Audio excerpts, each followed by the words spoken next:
Let's talk about the Livewire Del Mar. I know, some of you are not fans of electric, so I may have lost you already, but stay with me for a second. 194 pound-feet of torque, 0 to 60 in 3 seconds. Make sure there's nobody in front of us or behind us, and we're gonna hit this throttle. Go! I mean, come on! And it stops shockingly well. We just went to 60 and 0 in one little tunnel. Nice job, Harley. I mean, Livewire. Adjustable 43mm Showa forks, Brembo up front that actually works. Even though it's one disc, you got this electric motor that regens when you let go of the throttle, and it makes rides like this hilarious. Look at that. I'm adjusting speed mid-corner. It's not getting upset. It's just doing the thing.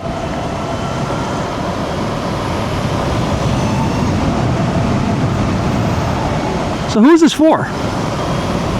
I think this is for a commuter. I think this is for an enthusiast. I think this is for someone that might even be looking for a scooter.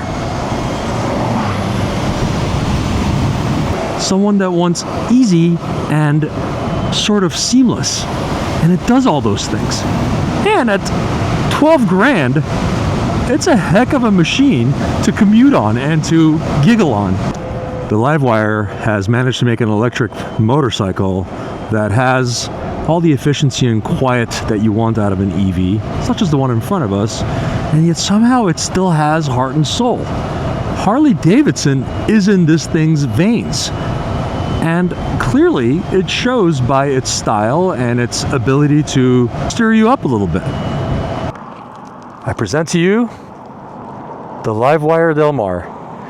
19-inch wheel, front and back. Kind of interesting choice. It's got that dirt tracker look, which I kind of like. It's got kind of a bad boy look to it. It's a lot smaller than you think. It's not very big at all. It's about 6 feet long. It's just not that big, but lots of space. The rider triangle is shockingly comfortable. At no point do I feel like I need more space. It's just I wish the seat was a little more comfortable. I know, broken record. But yeah, LED lighting, nice and bright. It's unmistakably Harley to me. Like I said, nothing to heat it up. I love the fact that when you park it, any updates that happen to it happen over the air, so that's nice. You just park it and it updates itself. Thanks, technology. Love that. And in the midst of all this technology, they still give you a key if you want to lock the steering head. So kind of an old school Harley thing, even though it's a modern, technologically advanced beast. 2 up. Pretty good, actually. The wife and I went on a little date together on it and had a blast. Really easy. We could actually have a conversation without the need for a Cardo head unit. Does it have anything I don't like about it? Yeah, a couple of things. Honestly, just literally a couple of things. Mainly the seat. I think the seat is uncomfortable and it's shaped well, but I feel like it needs a little more padding. So maybe someone makes an additional seat for it. Maybe Livewire has a touring seat option for it. They certainly have a nice setup from SW Motec for a touring setup on this thing. I think that's kind of an around town touring, because as we'll find out later on, its highway range is not all that it could be. It leaves a little bit to be desired. But remember, it's not a huge battery. It's just a little motorcycle. Here's the reality of owning an electric vehicle, or in this case, a Livewire. As long as you keep it under 55 miles an hour, you'll actually obtain that 110 to 113 mile range. As soon as you pick it up into highway speeds, you go about 55, that range goes down to about 70 to 80 miles. And if you pick that speed up to 70, that range goes down by 60-something% to about 43 miles. I've tested it a couple of times now, and yeah, about 43 miles if you keep it at 70 plus. So, great commuter, really easy to ride. And its only Achilles heel, I guess if you want to call it that, is its highway range. But it's really not designed for that, I don't think. While it'll handle highway riding and it's smooth and stable as can be at highway speeds, this thing really shines in the city and on twisty roads especially. So if you live in a urban dense area and you want to commute quietly and you've got some nice twisty roads around you, kind of like we do around Portland, Oregon, this is a machine. How long does it take to charge? Well, it'll handle Class 1 and Class 2. Class 1 is just plugging it up in the wall at your house or at your office, and that's an overnight venture to go from, let's say, 0 to 100% charge. Class 2 charging, on the other hand, which I am lucky enough to have at my house, will take you from 20 to 80% charge in an alleged 78 minutes. Also, I've tried that, and it works. It's amazing. I've taken it home after a long day around town, and I've plugged it in, and by the time I go out a couple hours later, this thing is fully charged and ready to go. And that is really convenient. And again, if you're commuting around the city and there is some highway riding, you're not really going to rob it of that much power, because frankly, on city highway riding, you barely get it over 50 miles an hour, as we're learning here. And every time you have to slow it down and let go of that throttle, it regens a little bit. You just don't want to be on the highway at 70 plus miles an hour open throttle. It doesn't ever have a chance to regen. It's incredibly comfortable to sit on, even though I just said the seat's not that comfortable. And that's kind of a paradox in my head, in that it's a comfortable seating position. This is a phenomenal, what I would call standard sporty seating position. I could do this all day. And as a bike that I'm going to commute on all day and get stuck in traffic on, it's great. It doesn't create heat. It's not noisy. It's not vibrating. It's just a thing you sit on and you go places with it. And it's funny. You hear nothing. And as someone with a loud motorcycle, I find this to be kind of a welcome. Mirrors are okay on it. You get a lot of elbow. You can only adjust them so much before you just see the sides of it. So maybe if you flip them the other way, it'll work a little bit better.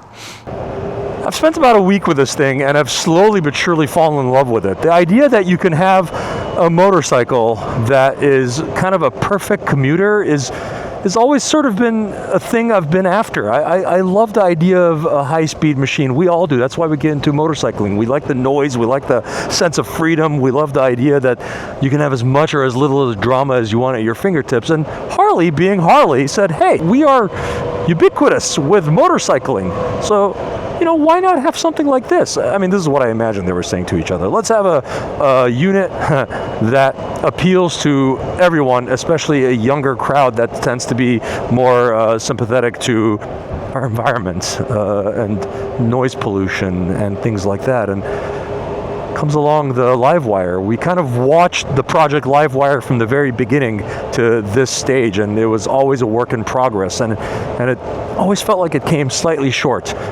Electric motorcycles are not for everyone, and that's what we keep thinking. That's what we keep saying to ourselves. And Livewire came along and has tried really hard to change our opinion of that by making something that is cool looking, feels great when you ride it.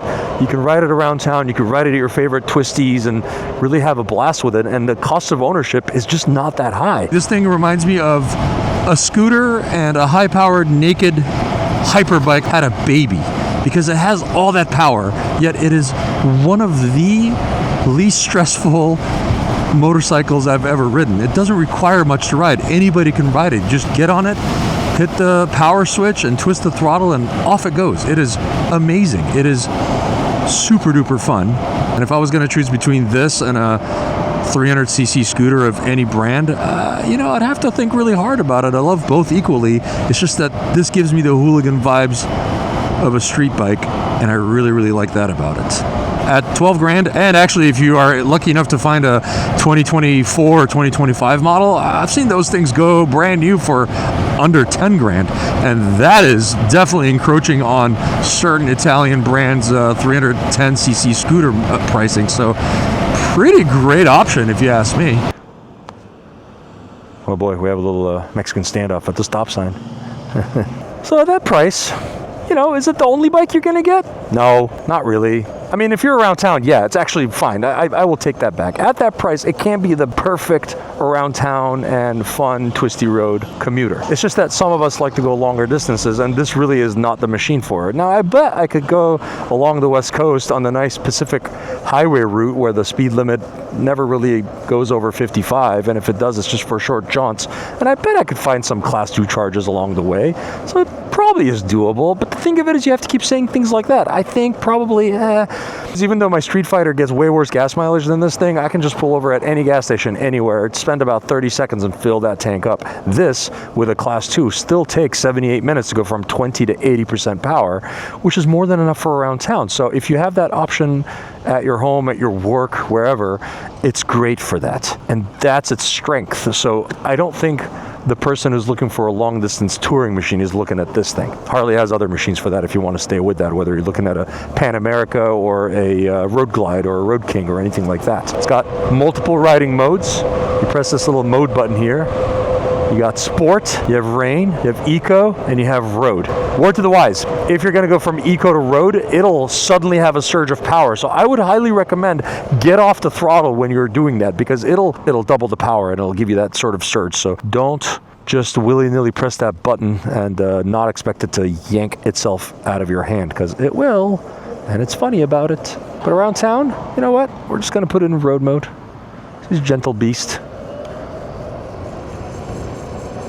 And it's just that easy. It's just that easy. One of my favorite things about the Livewire, or really any EV, is that you can kind of sneak around neighborhoods without creating a ruckus. And that's high and mighty words from someone with a loud V4 motorcycle. And maybe that's why I like it. No one's really looking at me. I'm not scaring any dogs. I'm just kind of putzing around the hood, being a quiet, kind citizen. Nobody has to know that it has 194 pound-feet of torque on tap. Nobody has to know that it does 0 to 60 in 3 seconds. It does all those things. It does it really, really well. That's what I love about this. This is the easy button of motorcycling, and it requires no shifting because there's no shift lever.